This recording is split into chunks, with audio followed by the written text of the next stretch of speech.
Is it possible for a doll to be haunted or cursed? How is it possible that something designed and made to bring happiness to children be evil or possessed? In today's episode, we will look into the case of Robert, the haunted doll.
Robert Eugene Otto, or Gene as he has come to be known, was born into a prominent Key West, Florida family at the turn of the last century.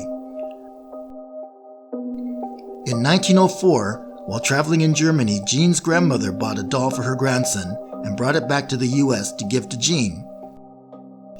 The doll was fashioned as a full-sized young boy wearing a white sailor suit and holding a small stuffed dog. Gene soon fell in love with his gift and named him Robert after himself. It wasn't long, however, before strange occurrences began to be reported in the household. The family and their servants would often hear Gene speaking to someone in his bedroom and distinctly hearing two completely different voices. When they would investigate, it always turned out to be Gene alone in his room, along with Robert the doll. There were several occurrences where the family was awakened in the middle of the night by Gene's frantic screaming, only to find Gene sitting up in his bed with his room in total disarray. Each time, Gene would blame Robert for what had occurred. In the ensuing years, when the family would leave the house, they would often return to find the furniture moved, items missing, drawers and cabinets left open, even though no one was in the house and there was no sign of forced entry into the home.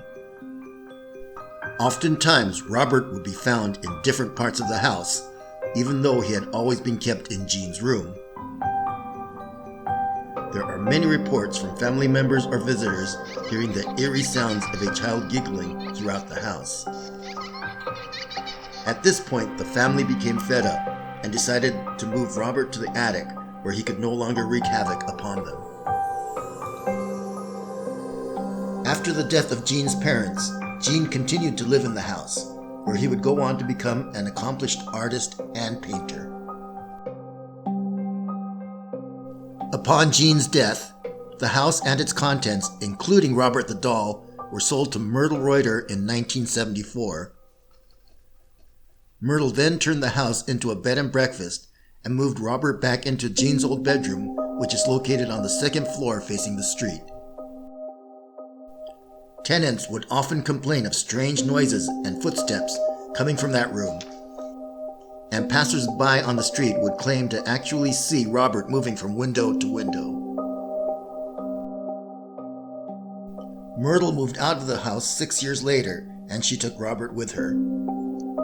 She stated that Robert would move around the house on his own and said that when she would talk to him, the expressions on his face would change. Depending on his moods, he would show signs of happiness, anger, and concern. Shortly before her death in 1994, Myrtle donated Robert to the Fort East Martello Museum in Key West, Florida, where Robert still remains to this day.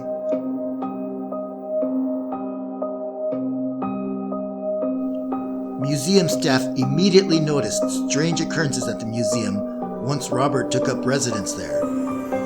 Cameras and electronic devices frequently malfunctioned in Robert's presence, and on a couple of occasions, Robert's positioning had changed within his glass case.